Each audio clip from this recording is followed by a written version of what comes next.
Shalom, Bapak Ibu, saudara-saudara terkasih di dalam Tuhan. Apa kabarnya Anda hari ini? Harap kita berdoa supaya semua sehat-sehat dalam kondisi tubuh yang baik dan Tuhan menyertai memberkati kita sekalian.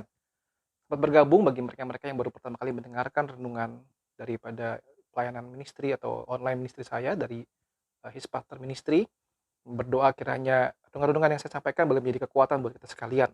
Silakan feel free untuk membagikan kepada teman-teman lain dan menjadi berkat bagi banyak orang.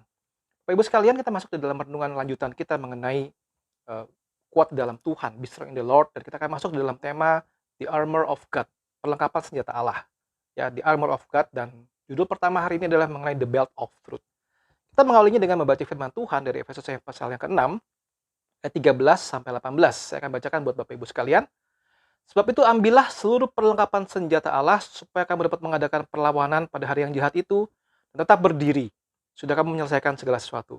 Jadi berdirilah tegap, berikat pinggangkan kebenaran dan berbaju jirahkan keadilan. Kakimu berkasut kerelaan untuk memberitakan Injil damai sejahtera. Dalam segala keadaan pergunakanlah perisai iman. Dengan perisai itu kamu akan dapat memadamkan semua panah api dari si jahat. Terimalah ketopong keselamatan dan pedang roh, yaitu firman Allah. Segala doa dan permohonan.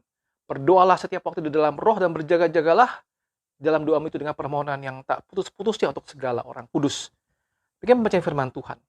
Ibu sekalian, di dalam renungan-renungan yang lalu kita sudah mencoba merenungkan, kita sudah mencoba mengerti siapa musuh kita. Dan kita mencoba membahas bagaimana dalam seluruh aspek hidup kita manusia sangat fragile dan mudah sekali diserang dari berbagai aspek kehidupan kita. Sehingga kita harus sungguh-sungguh siaga dan berjuang untuk bisa melawan musuh-musuh kita. Apa kita Tuhan ingin kita untuk belajar bagaimana bisa menghadapi musuh-musuh kita. Saudara, kalau kita renungkan sebenarnya begini, apakah panggilan kita adalah menyerang, mengalahkan musuh? Kita akan bahas nanti di sini. Sebenarnya panggilan kita adalah bertahan. Ya, Efesus 6 ayat 11 tadi. Kenakanlah seluruh perlengkapan senjata Allah supaya kamu dapat bertahan melawan tipu muslihat iblis.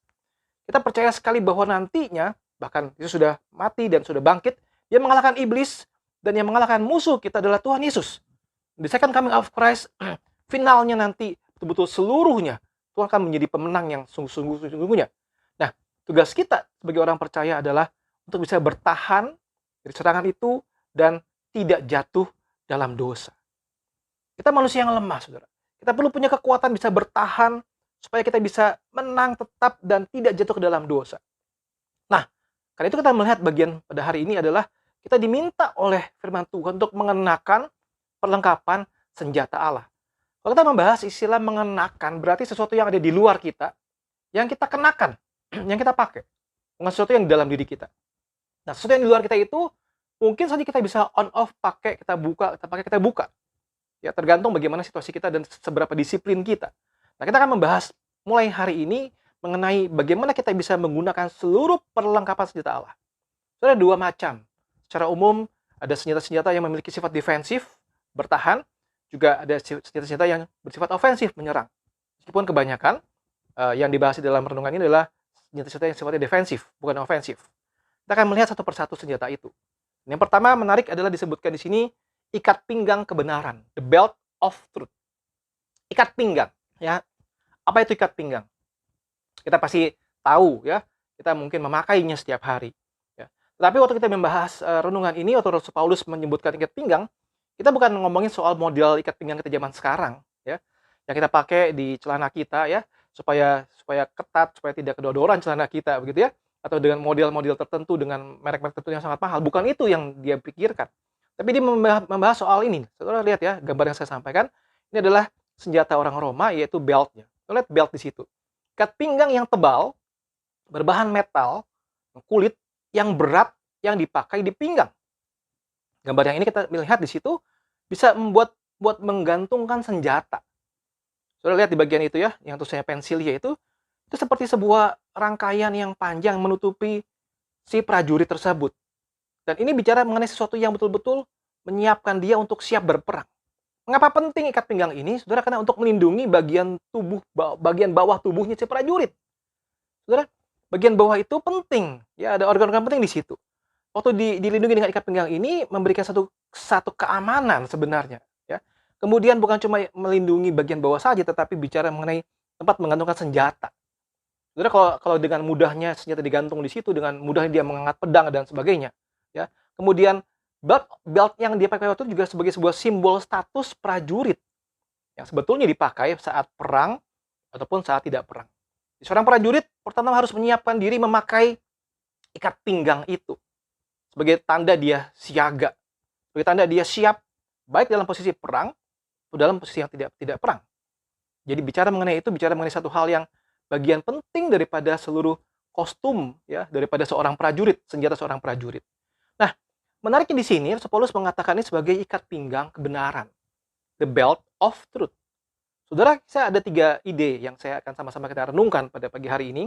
Apa maknanya the belt of truth, saudara? Yang pertama begini, the belt of truth itu menunjukkan atau menggambarkan bagaimana kita mengetahui content of truth yang diungkapkan, yang diwahyukan di dalam firman Tuhan. Alias kita mengerti kebenaran yang dinyatakan buat wahyu firman Tuhan dalam Alkitab yang kita baca. Kita belajar untuk melihat belt of truth adalah sebagai sebuah gambaran kebenaran dari firman Tuhan. Saudara, ini melawan konsep relativisme atau postmodern. Saudara, dalam dunia postmodern mereka mengatakan bahwa tidak ada truth yang besar, ya adalah truths yang kecil dan banyak. Artinya engkau tidak bisa mengklaim dirimu sebagai orang yang paling tahu kebenaran. Oh, inilah adalah sebuah kebenaran. Kenapa? Karena buat mereka itu, buat kamu, buat kita berbeda. Sehingga semuanya bisa jadi adalah sebuah kebenaran, truths. Sehingga mereka merelatifkan segala sesuatu. Tidak ada yang mutlak di dalam konsep mereka. Saudara, kita hidup di dalam zaman yang penuh dengan tipuan si iblis. Saudara lihat ya, Yohanes 8 ayat 44. Iblislah yang menjadi bapamu. Dan kamu ingin melakukan keinginan-keinginan bapamu. Ia adalah pembunuh manusia sejak semula dan tidak hidup dalam kebenaran. Sebab di dalam dia tidak ada kebenaran. Bila ia berkata dusta, ia berkata atas kehendaknya sendiri. Sebab ia adalah pendusta dan bapa segala dusta. Sudah hati-hati. Zaman sekarang kita melihat begitu banyak tipuan-tipuan iblis. Saudara, melalui film-film, media sosial, banyak sekali hal yang sekarang mulai merelatifkan hal-hal yang dahulu adalah mutlak. Sesuai dengan firman Tuhan, mereka mulai relatifkan. Saudara, beberapa ide-ide yang sangat mengerikan saat ini kalau saudara melihat film-film yang ada di mana-mana, ya. Sudah mulai banyak menggambarkan soal is okay untuk menjadi LGBT misalnya begitu ya. Menyintai sesama jenis itu baik, tidak apa-apa, tidak masalah. Bahkan dalam satu film yang saya tonton, ada pasangan dokter ya yang sedang bergumul dengan anaknya. Anak itu laki-laki, namanya Leo ya. Tapi anaknya suka sekali berpakaian perempuan dan memanjangkan rambut seperti perempuan. Dalam dialog dua orang ini, si ayah khawatir, ini kita mesti panggil dia sebagai laki-laki ini ya. Lu bukan prince, lu bukan princess, lu prince ya. Jangan berubah. Tapi si ibunya bilang begini, lu jangan begitu ya.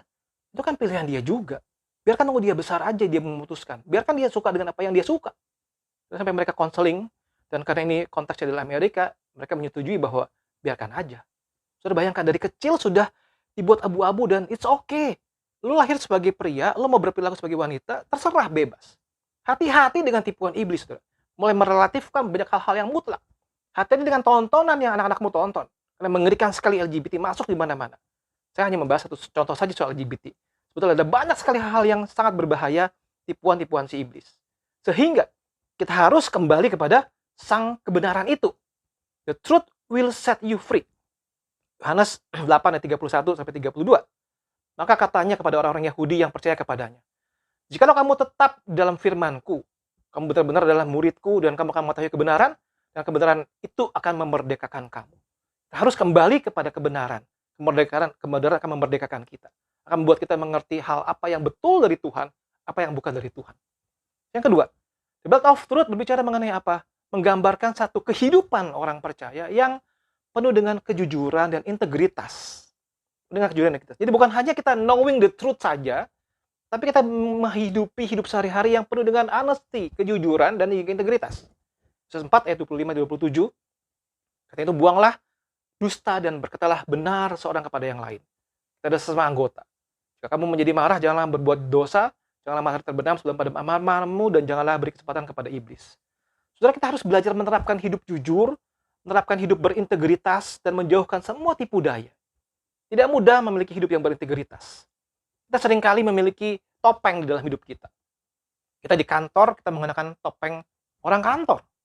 Kita di jalanan mengenakan topeng orang jalanan. Kita bergaul mengenakan topeng pergaulan kita. Kita balik ke rumah, kita kembali mengenakan topeng rumah kita. Kita ada di dalam kamar sendirian, tanpa orang yang tahu, kita mengeluarkan wajah asli kita. Saudara, hati-hati. Belajar menerapkan hidup jujur, berintegritas. Apa yang kau katakan, kau lakukan. Apa yang kau pikirkan, kau katakan, kau lakukan harus sinkron. Integritas berarti ada orang atau tidak ada orang, kau tetap berlaku benar sesuai dengan apa yang menjadi kebenaran. Dan ini menjadi sebuah PR buat kita, makanya dikatakan di sini, kenakanlah ini, saudara. Ikat pinggang kebenaran menjadi sebuah lifestyle kita untuk hidup benar. Hati-hati, saudara. Banyak anak-anak kecil yang terbiasa mulai it's okay untuk berbohong. Mereka menyembunyikan kebenaran. Mereka tidak berani berkata jujur. Kalau dari kecil mereka sudah berlaku seperti itu, bagaimana saat mereka dewasa? Hati-hati dengan orang yang dengan mudah ditanya apa langsung mencari jalan yang lain, ya. Atau kita bilang les untuk mencari pembenaran yang lain. Karena firman Tuhan mengatakan di sini, hati-hati, buanglah dusta dan berkatalah benar. Efesus 4 ayat 25 tadi yang kita baca. Jadi bagian pengertian kedua adalah kita belajar menerapkan hidup benar, hidup jujur di hadapan Tuhan. Dan yang ketiga yang terakhir, Blood of Fruit itu menggambarkan satu total komitmen dan satu semangat berperang bagi Kristus. Saudara, apakah kita siap untuk bekerja dan berperang melawan dosa? Saudara, Lukas 12 dikatakan begini ayat 35-36. Hendaklah pinggangmu tetap berikat dan pelitamu tetap menyala. Hendaklah kamu sama seperti orang-orang yang menanti-nantikan tuannya yang pulang dari perkawinan, supaya jika ia datang dan mengetok pintu, segera dibuka pintu baginya. Saudara, ini menggambarkan sebuah total komitmen bekerja dan siap bekerja untuk bagi Tuhan. Saudara, seorang prajurit yang sudah mengenakan ikat pinggang, dia akan siap untuk berperang. Siap membawa senjatanya dia. Bayangkan seorang prajurit sedang santai, dia lepas ikat pinggangnya dalam posisi santai, kemudian ada panggilan berperang. Dia akan kewalahan karena dia tidak punya pelindungan tubuh bagian bawah dan dia tidak punya tempat untuk menaruh senjata dia, bukan? Artinya apa? Belt of Truth, kita harus belajar untuk siap bekerja bagi Tuhan. Siap untuk berperang melawan dosa. Mengapa? Dengan ikat pinggang kebenaran, saudara. Boleh memfilter segala macam pikiran-pikiran yang salah, memfilter segala macam konsep-konsep relatif yang salah, dan kita berani sungguh-sungguh berkata, benar adalah benar, salah adalah salah. Dan mari kita sama-sama akhiri renungan ini dengan satu pemahaman bahwa saya perlu menyiapkan diri, saya perlu mengencangkan atau mengganti ikat pinggang saya dengan ikat pinggang kebenaran. Sehingga setiap apa yang saya ucapkan, apa yang saya mengerti sesuai dengan firman Tuhan, apa yang saya hidupi sesuai dengan firman Tuhan, dan saya bahkan rela, saya bahkan siap untuk bekerja bagi Tuhan dan berperang melawan dosa. Terus sekalian untuk mengakhiri bagian ini, saya mengajak kita mendoakan. Doakanlah anak-anak kita, generasi-generasi muda kita. Begitu banyak godaan-godaan di luar sana, tipuan-tipuan iblis dengan begitu rupa menarik, membuat mereka jadi berpikir apa itu kebenaran. Membuat mereka berpikir, untuk apa satu klaim kebenaran itu? Mereka bisa berpikir, toh semua juga adalah hal yang benar. Dan dengan gencarnya multimedia, itu makin banyak menjangkau begitu banyak anak muda. Peperangan kita sungguh-sungguh berat luar biasa. Itu saudara sekalian, berdoalah bagi generasi muda. Berdoalah buat gereja-gereja yang melayani anak-anak muda. Berdoalah bagi keluargamu sendiri jika nggak punya anak-anak muda atau anak-anak kecil, anak-anak remaja. Agar sungguh-sungguh mereka bisa memahami firman Tuhan dan bisa berikat pinggangkan kebenaran. Bersiap hidup di dalam Tuhan, bersiap melawan dosa. Ya, Tuhan memberkati sekalian. Amin.